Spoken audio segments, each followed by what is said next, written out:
Hello,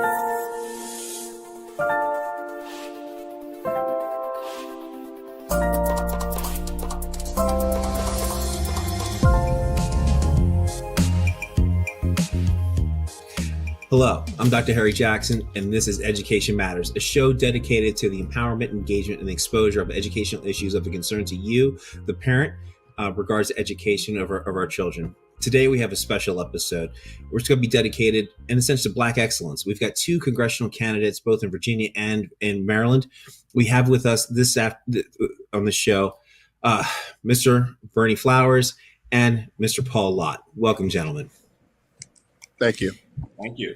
All right. So let's go through some quick rounds of introductions here. Mr. Lott, let's talk with you. Can you introduce yourself? Tell us a little bit about yourself.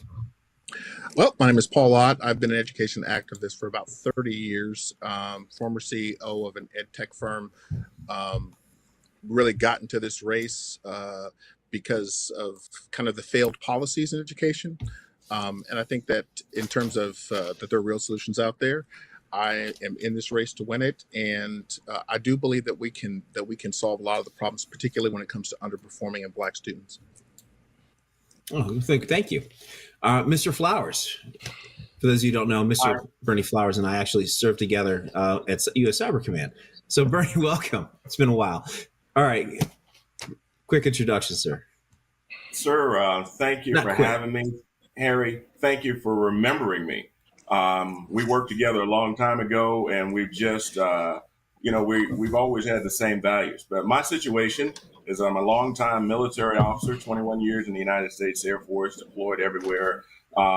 I spent another 13 years in the federal government, seen a lot of different things that I did not like. And on the 14th of January, I decided I'd had enough, and I'm going to run for Congress.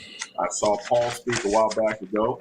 And as far as Harry and I are concerned, we have pretty much the same values, and I'm thankful that he asked me to speak on education. We've got, a lot of problems here up in Maryland. We've got this school to prison pipeline. I'd like to stop that and give young Black people a chance, an even playing field. So that's where I am. Oh, great. All right. So this is going to be a unique episode because we have here a panel of Black excellence in our community in North Virginia and in Maryland. So I'm going to share a little bit about my background before. I've been on the board member for Fairfax County Association for the Gifted. I'm on its diversity committee. I'm currently its vice president. I'm the former president of the Thomas Jefferson PTSA. I'm the first Black president of that school's PTSA, number one high school the last 2 years. And from my experience, from what I've seen in the last decade, now FCAG is a very bipartisan organization. It's nonpartisan, and it focuses on educational issues, particularly in advanced academic education. And what I found interesting, and this is where I'm going to talk about, because one, Black and running as a Republican, we all deal with the question, why are you a Republican? And I just want to kind of frame it for our audience that over my years, when I'm dealing with educational advocacy within Fairfax County, even those are the most far to the left and liberal, it's interesting that when you really take a look at the educational policy, and particularly advanced academic education, in dealing with root cause issues, I find more and more that people have a hard time disagreeing with a Republican viewpoint, though they may not want to admit it. But just for you gentlemen, because we live in the real world, why the Republican Party? Which one should go first? Which one was okay? Go Paul, for it. how about you? You want to go for it? Well, in my case, Harry. Oh, go ahead, Paul. No, in my view, I was a staunch Democrat up until about 2008. My big trigger of switching was basically had come down to abortion policy. At that time, I had read a statistic that there were more Black children being aborted in major cities than being born live. So that was a problem. And so the Democrats were supporting a policy that basically limited our numbers significantly and harmed our families. Beyond that, I started to see the Democrat Party as a party of blaming and excuses and no solutions, and looking out across the field in terms of education, et cetera, that there were real world solutions that were being put in place by private institutions, but that the establishment was consistently blocking progress intentionally in order to maintain the Black community in a position where they were dependent on Democrat programs. Thank you. Berney. Harry, my family have been conservatives for a long time. We come from the South, and why am I a Republican? As a military officer, the military was a meritocracy for me.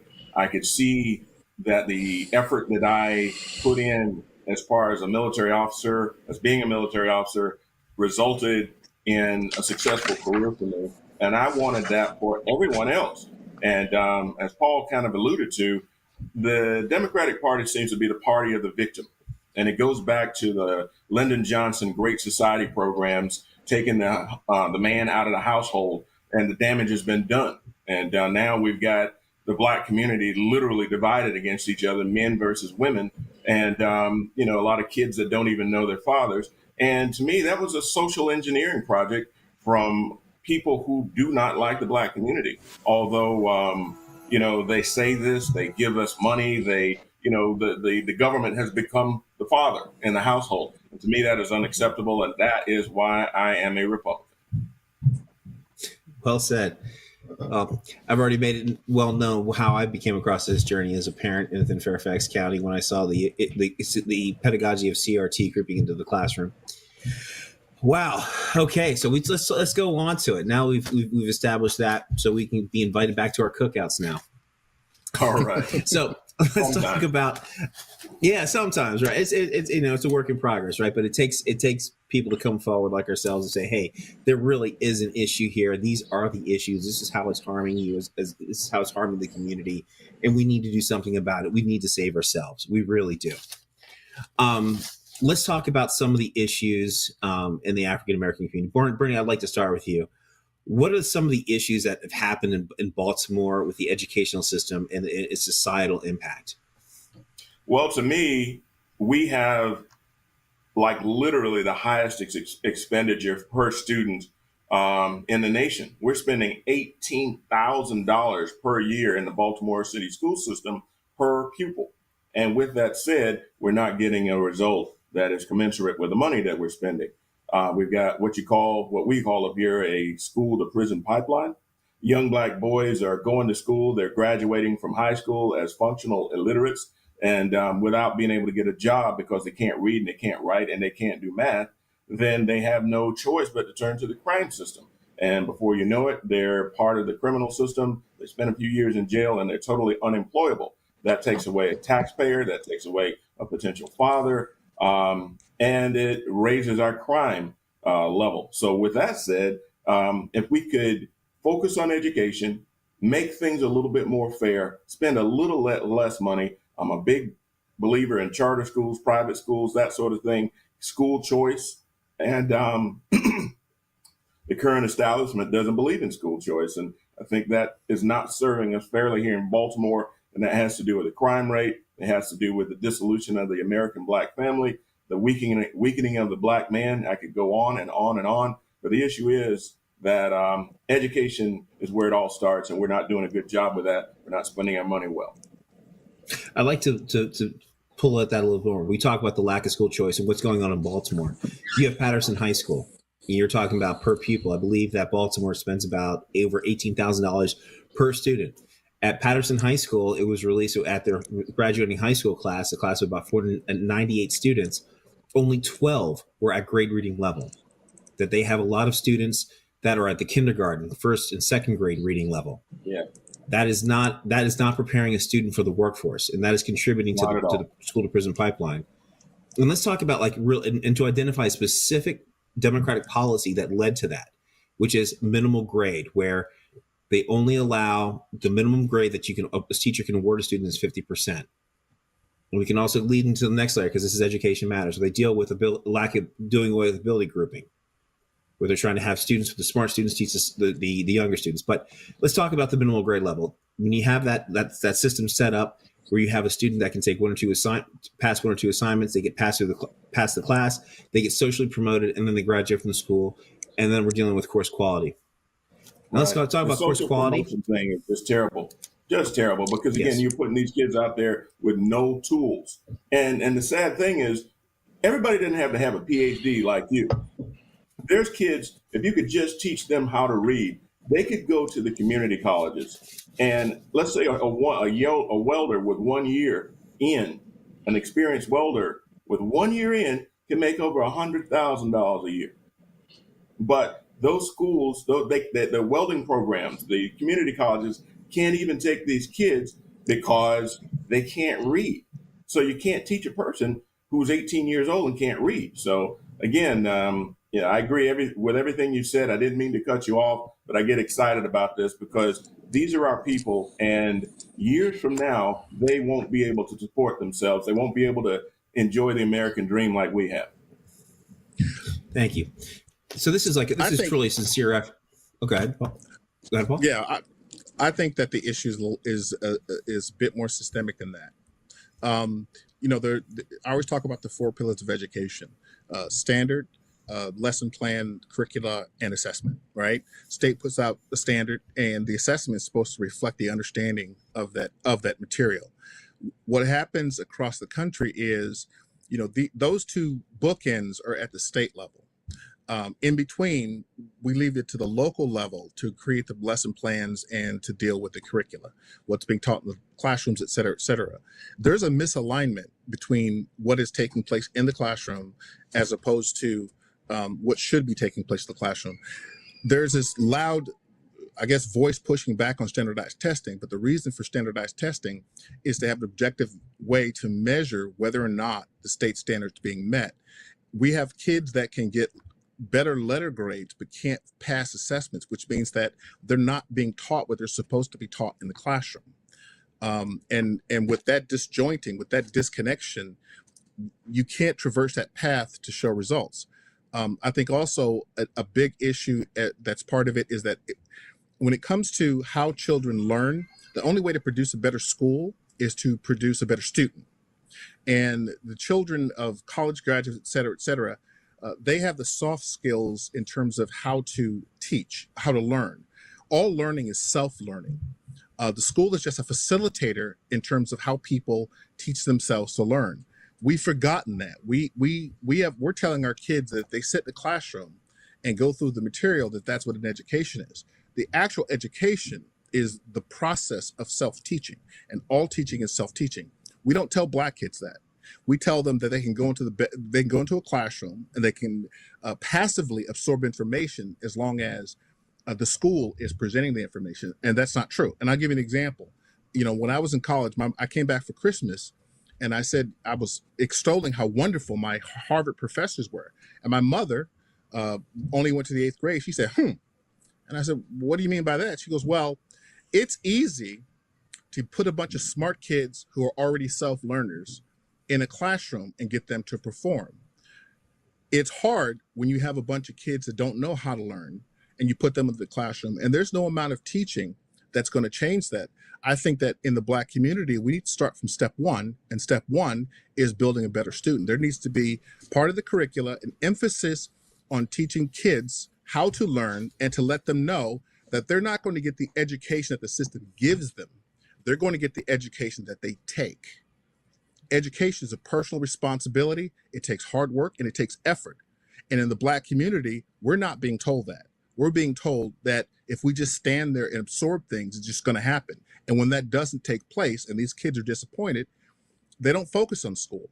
Kids don't dislike school when they're successful. Kids dislike school when they're constantly failing, and they dislike school to protect their personal self-esteem and to make an excuse for their failures. Good point. A very good point. Paul, if I could add on to that, I believe that the Democratic Party, the liberal wing, has attacked our morals. And that's part of the issue. We have allowed the Democratic Party to take us away from church, which was always a rallying point for the Black community. If you notice, when COVID happened, the first thing they did was attack the church. They said, you can't go to church, but you can go to a strip club. You can go to a sporting event. You can go anywhere you want, but you can't go to church where Black people rally and can talk to their leaders. But again, the whole system has been designed to weaken, in my opinion, the Black family. And once you get those kids thinking that their fathers are not good, their families are not good, that they are not equal and they can't learn, there's no possible way to motivate them to be strong students. So you may have onesies and twosies who excel, but the majority of them will turn their back on school. When you have a system, there are underlying root causes that are systemic, that are not racial. Part of that is during the Great Migration, when blacks came north, particularly Baltimore, South Chicago, Philadelphia, et cetera, the average education of a migrating black person was 6.9 years. So what we have in the modern world, all of these areas that were the targets of the Great Migration, this is where these students have been, this is where these families have ended up. So we already started behind the eighth ball with a sixth grade education. And our system was never designed to move people from that low level education that took place pre-1968 to try to bring them up to a certain standard. And then to exacerbate the problem, in terms of talking about the family and how that was undermined. If you look at Baltimore's graduation rates, the blacks graduated about 73%, whites graduated about 72%, some change. And I've looked at the numbers on this, and wherever black students underperform, white students generally do worse. So we have an issue where systemic poverty is creating the conditions that push back against a proper education. In terms of the social piece, social programs were put in place, and these programs were available for both whites and blacks, but disproportionately, blacks took advantage of these programs, predominantly because the government created a system that allowed people to stay poor in place. See, we used to have ghost towns where jobs moved away.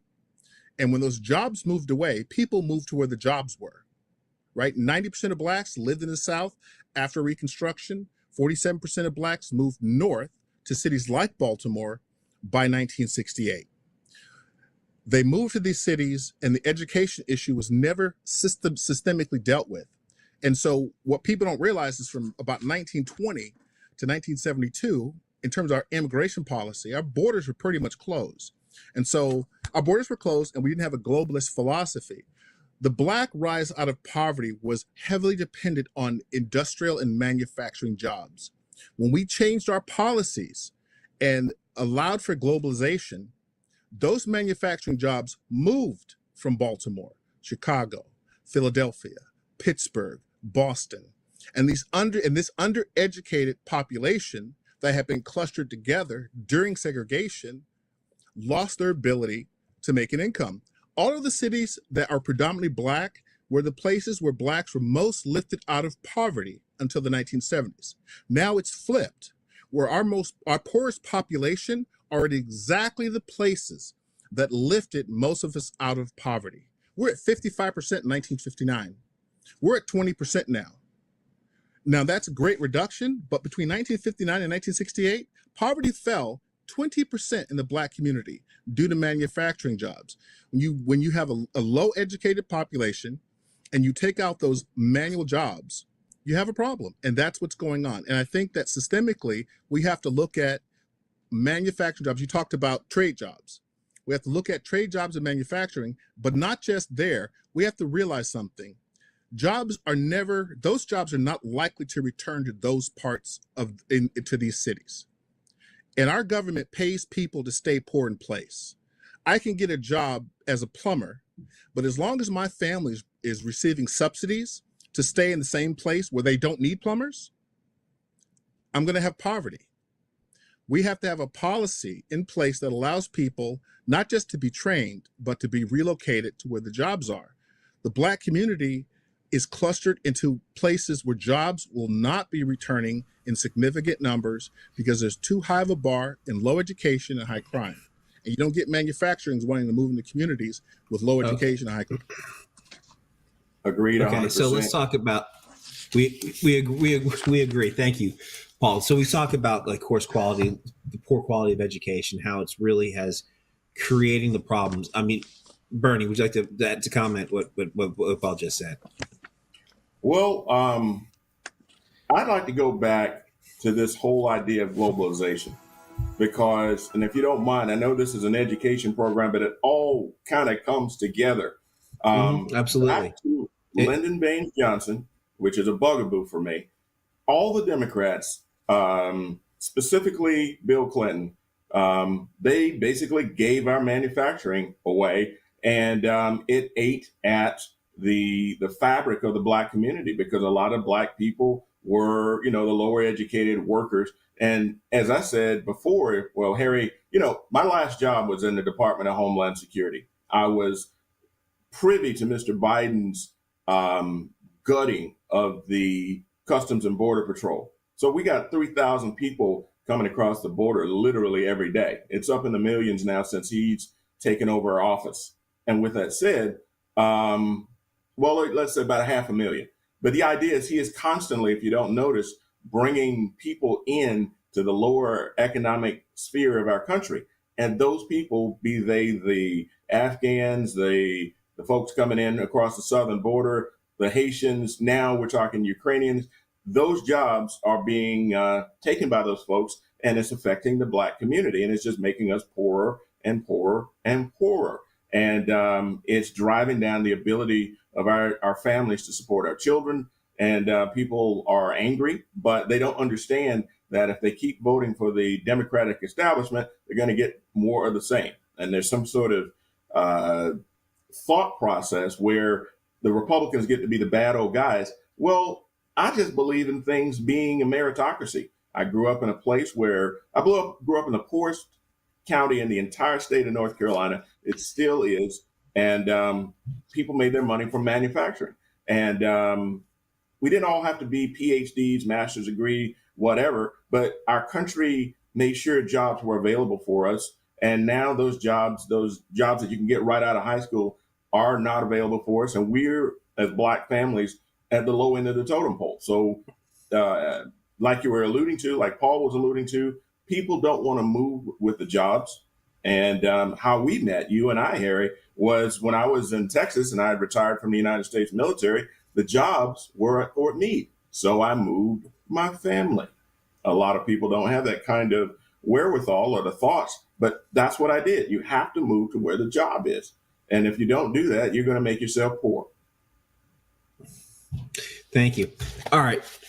Paul, Berney, we talked about the problem. We talked about how a lot of the problems since the Civil Rights Act, because everyone loves to remember the Civil Rights Act.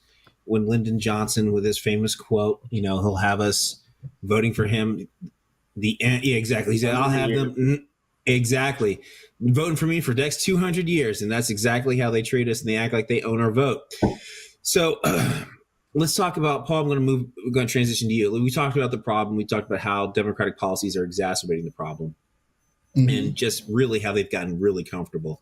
And let's talk about, if your district, your 10th district, we can talk about Democratic platforms, how they will even use platforms in civil organizations such as the NAACP to support their position. And then come to find out, you have the Fairfax NAACP. Most people are shocked that the executive board is non-Black. And they also don't allow, even though the membership may be majority Black, they don't even allow members to talk amongst themselves. So one, does that make that organization a legitimate voice of the Black community? I think most of us reasonably would say, no, it doesn't. But all right, Paul, what are some solutions? What do you have to help to uplift the educational, social, and political status of the African-American community in the 10th district?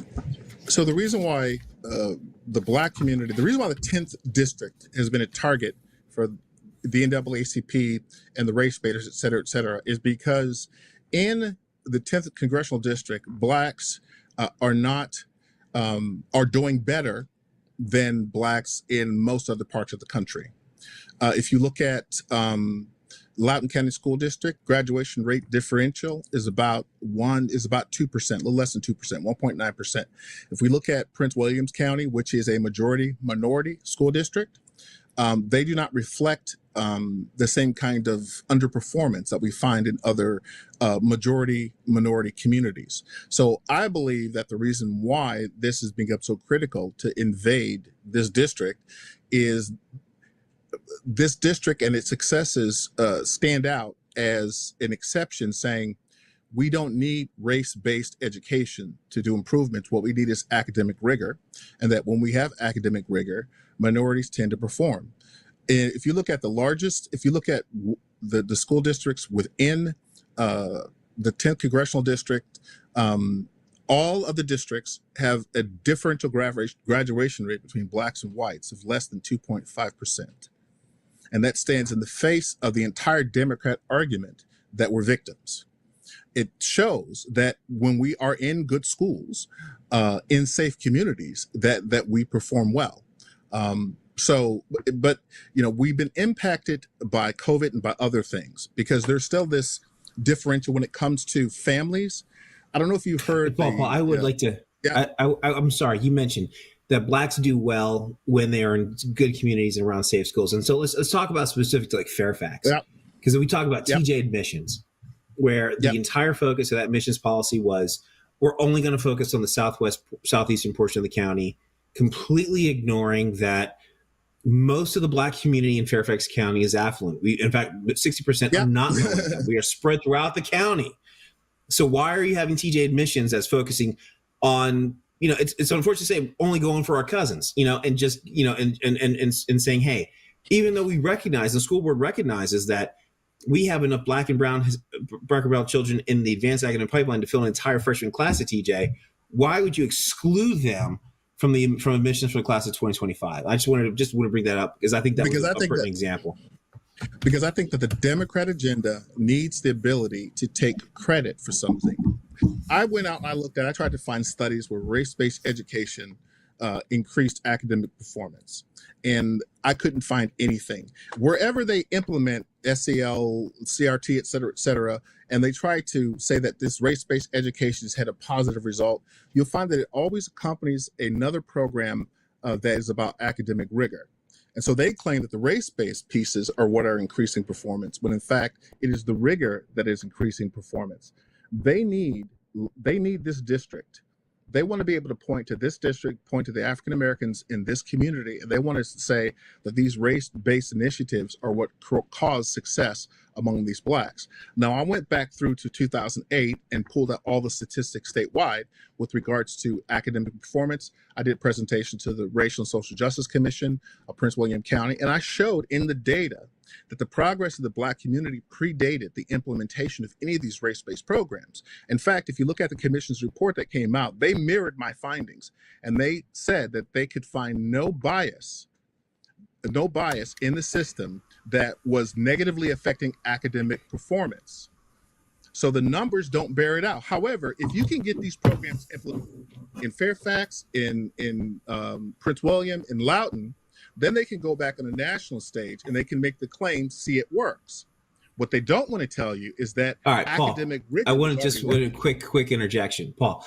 So before we go back there, I know we're going to get back to Berney in a second. Oh, sorry, I lost. So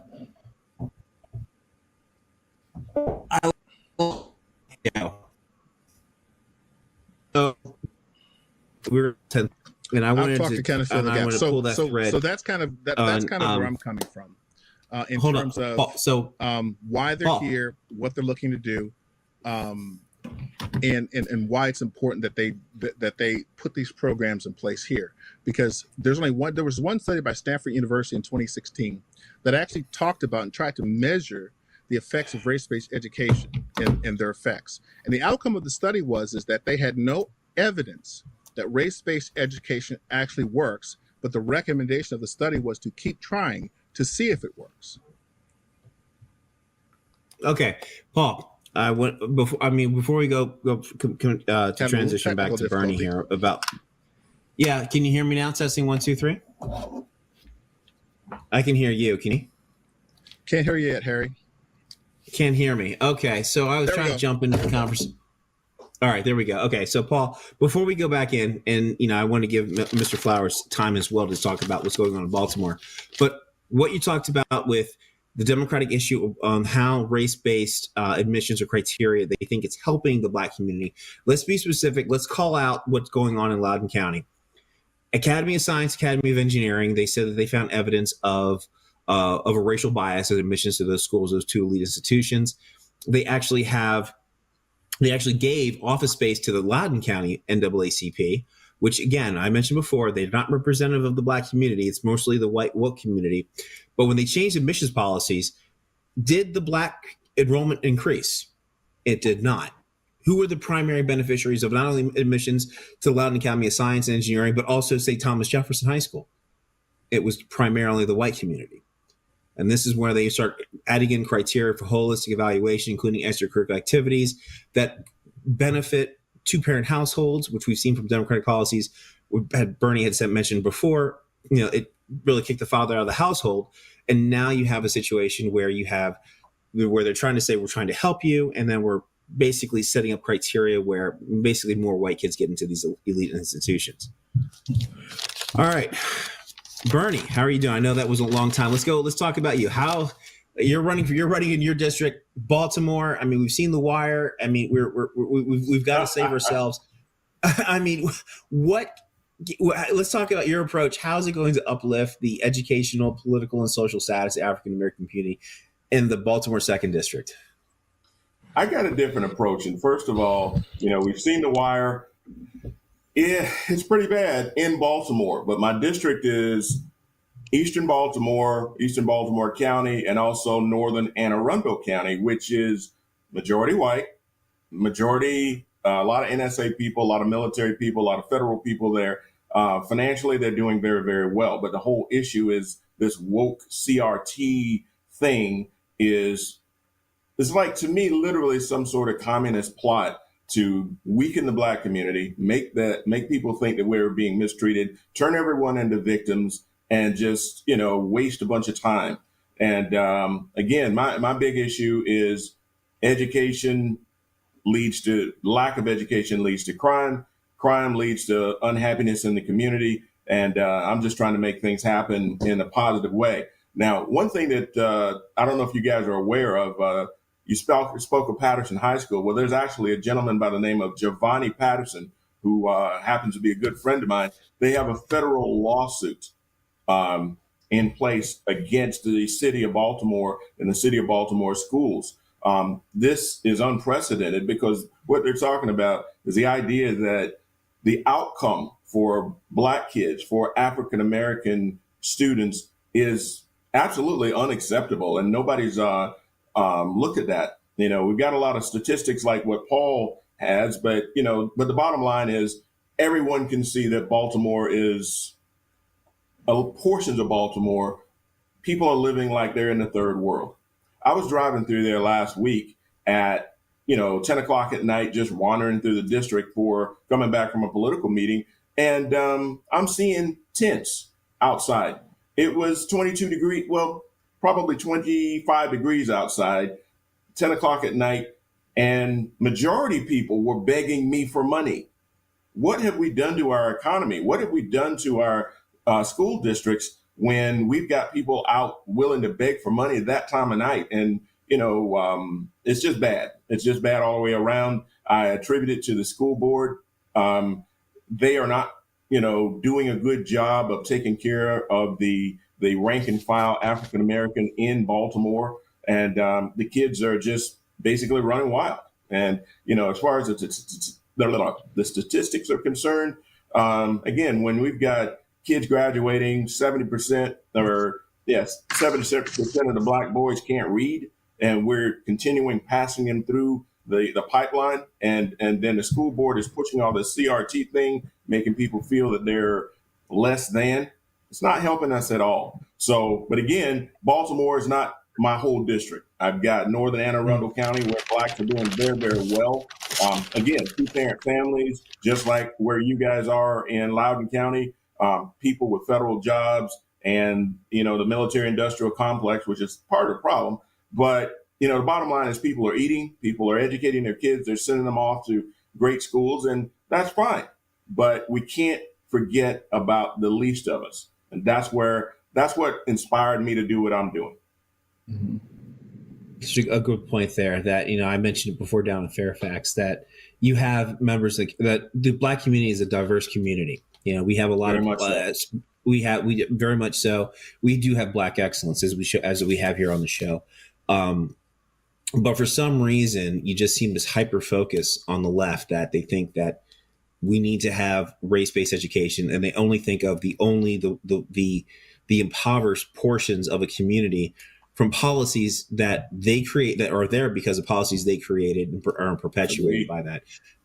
And when we think about like the value, we talk about the elevation of your political, social, and educational status. Think about like your asset. What's the greatest asset? What's the most valuable asset that most of us have? It is our home. And what brings the most value to our home? It is low crime, and it is the quality of our education. Mm-hmm. And if you are not providing quality education, or say if you even more nefarious, if you don't like Black people or don't like Hispanic people, what do? You provide them a poor education.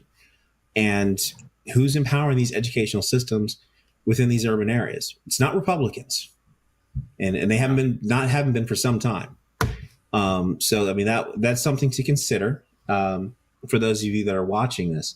I mean, if you're at the barbershop and you're tuning into this, you're watching this, waiting for your haircut, you need to think about this when you are going to the polls and you're voting, to not think that you just have to be loyal. You need to really think about who is going to do what's best for your child. Who knows what's best for your child? Who's actually going to fight to promote your elevation in society? And I think that's something we need to think about. If I may add into this, you and I were talking about this the other day, but the point is that they seem to have an agenda towards gender politics. And there's this book called Gender Queer that is in the local school systems here in Howard County, in Anne Arundel County, in Baltimore County, and it basically is pornographic. And it goes one step further than that. Yeah. All right. So for those of you that are wondering, and this is, if you want to think how comfortable they've gotten with representing this. So you've been in Anne Arundel and Howard County. That book is in Fairfax County. It was in Loudoun County. They removed it. And I'll give you a quick description of it. You can see some of the books on education matters when we were local on novanow.tv. But that book has a description in the context of Plato's Symposium. Now, Plato's Symposium, if you're not familiar with that, that's when you had the Greeks that would have boys as sex slaves, and they would perform that as the highest form of love. And that's the same concept that the National Man-Boy Association, yes, the Pedophilia Association, also describes it, that have sex between men and boys is the highest form of love. Now, I mentioned before the Fairfax NAACP is majority white controlled. It is majority white controlled, and certainly non-Black, and the education space specifically. And the Fairfax NAACP actually put out a flyer earlier, a few months ago, saying that they support having genderqueer in our libraries being accessible to boys as early as 11 years old. And in that depiction, when I talk about Plato's Symposium, it has a depiction of a young boy fully erect being fondled by an adult male fully erect and enjoying it. Yes, that is how bad it is, and this is what has happened by the white woke community. And yes, they do live in the Democratic Party, and they have gone to that extreme. So when you vote for your congressman, when you're thinking about what is best for my baby, you really need to think about these issues, and to look at and to not vote just simply because we always vote Democrat. That ship has sailed. We are beyond that. They are not producing for us, and we need to do what's best for us. It's terrible. I don't support CRT. I don't support this gender stuff. It's just bad for society all the way around. But whatever's bad for the majority of the community is worse for Black people. We always get the short end of the stick when it comes to that sort of thing. And we've got to put a stop to it. And again, that's one of the reasons I'm a Republican. I'm a conservative. I don't agree with everything the Republican Party does, but I certainly agree with the Republican Party and the conservatives a lot more than I support genderqueer. Yes. And this is important. This is important because, and your vote is important and your support is important, because you will see that if you observe, when you look at the Democratic Party, they try to assume that they have the support of the Black community to justify whatever they do and to win over white moderate votes. And we need to realize that they do not have our support. I mean, one is a wide community support, and they're not doing what's best for the Black community. All right, let's move on to final thoughts. Let's start with you, Mr. Lott. I agree with everything that's been said here. I think in terms of things that we can do to help the Black community specifically. And this is particularly true even in Baltimore, I think that where we have underperforming students, I think that the school year should be expanded to cover 12 months and not just the 9 months. I think that it takes time to make up time, and we need to spend the time. When it comes to the school to prison pipeline, I believe that our children are suffering, or our adults are suffering because of decisions that they made as children. It was a child who decided to drop out of school, not an adult. And so once they pass 18 or 19 years old, they're simply pushed out and left to society to where they end up in the criminal justice system. I think that when we look at education, we need to expand that, at least for the Black community, to where education is accessible through the 20s. And we need to have programs to address that, because the only way that we're going to stop people from going to jail is to give them literacy.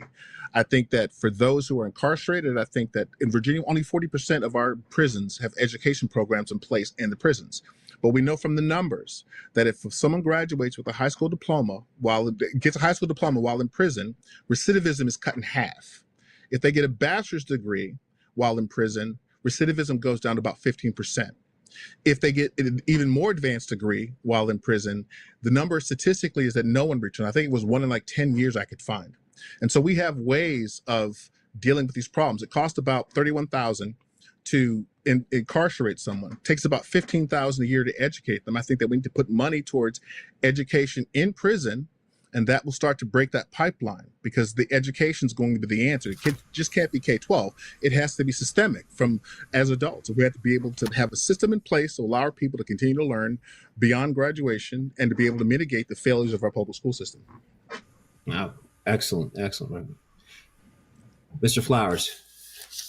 Harry, you know how I feel, but for the audience, school choice is the answer, at least in Baltimore and at least for underperforming schools. There's an old saying that we used to say back in the military is iron sharpens iron. And the issue of the day is there is no competition. The school boards, the local school boards, the liberal-led local school boards are basically stifling competition. And if you look over at some of the private schools, the parochial schools, they're thriving. And they should be able to take that $18,000 per year that we, take from folks in tax dollars and apply those monies towards the schools of their choice. And I think that, as a matter of fact, I'm sure that we would get a better result from what we're doing now. So with that said, that is my biggest deal, school choice. I agree. If you give somebody a coupon where they can get a free education, and I think that's bipartisan. I mean, look at how many Democrats are pro school choice, right? How many of them put their kids in private schools? Yeah, Terry McAuliffe was running for governor. Barack, he put his kids in, Sidwell. Same with Bill. Do as I do, not as I say. Do as I say, yeah, exactly. Not as I do. Right? Do as I say, not as I do. Gentlemen, thank you for your time. I know that you're very busy on the campaign trail. I wish you the best. I hope you win. I mean, I think our community would be better served by having you both in office. Thank you for your time. Thank you. Thank you. Thank you, sir. You're great. Haven't changed a bit. Thank you. All right. So as we wrap up here, just remember, folks, please subscribe to usanow.tv. Look into my show, Education Matters with me, Dr. Harry Jackson. I would like to thank our producer, Mr. Samataro. He's got a lot of other great opportunities, particularly dealing with cyberspace, privacy, and as well as other great programming out there. Again, thank you.